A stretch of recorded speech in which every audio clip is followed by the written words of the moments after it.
নমস্কার, গুরু কিপাহি কেবলম। আজকের আলোচ্য বিষয় হলো নামের আদ্যাক্ষর অনুযায়ী জাতক জাতিকাদের চরিত্র। বিগত কয়েকদিন আগে আপনাদের এ থেকে এম পর্যন্ত জাতক জাতিকাদের নামের আদ্যাক্ষর অর্থাৎ নামের প্রথম অক্ষর এম পর্যন্ত, এ থেকে এম পর্যন্ত আমি আলোচনা করেছি।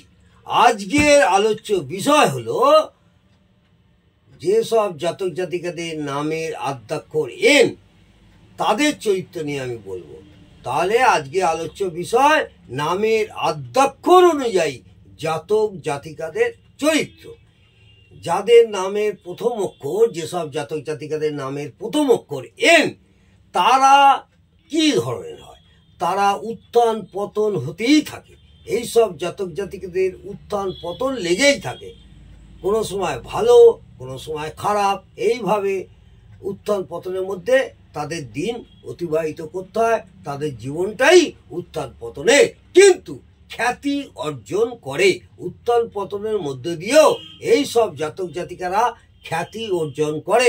খ্যাতি এদের থাকে বা খ্যাতি অর্জন করে বা খ্যাতি অর্জন করবার প্রচেষ্টাও থাকে। এদের মন মানসিকতা মধ্যম প্রকৃতির হয়। এই সব জাতক জাতিকাদের মন মানসিকতা মধ্যম প্রকৃতির হয়। আর্থিক অবস্থা মধ্যমও হয়, খুব ধনীও হয় না আর গরিবও হয় না। এদের আর্থিক অবস্থা মধ্যম অবস্থা থাকে। এরা খুব হিসাব করে কাজকর্ম করে। যে কোনো কাজ করবে, সমস্ত কিছু এদের মধ্যে একটা কাজকর্মের মধ্যে একটা হিসাব থাকবে। এরা খুব হিসাব করেই কাজকর্ম করে।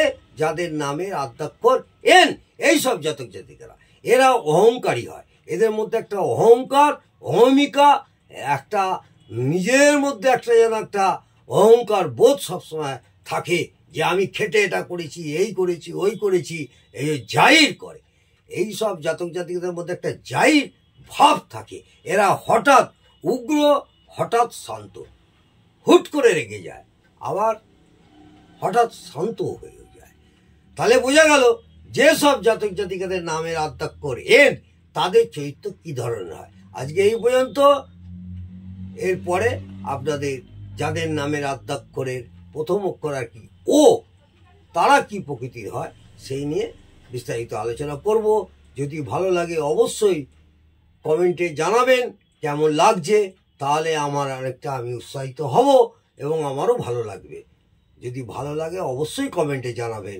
নমস্কার, ভালো থাকুন, সুস্থ থাকুন, আনন্দে থাকুন। জয় জয় তারা।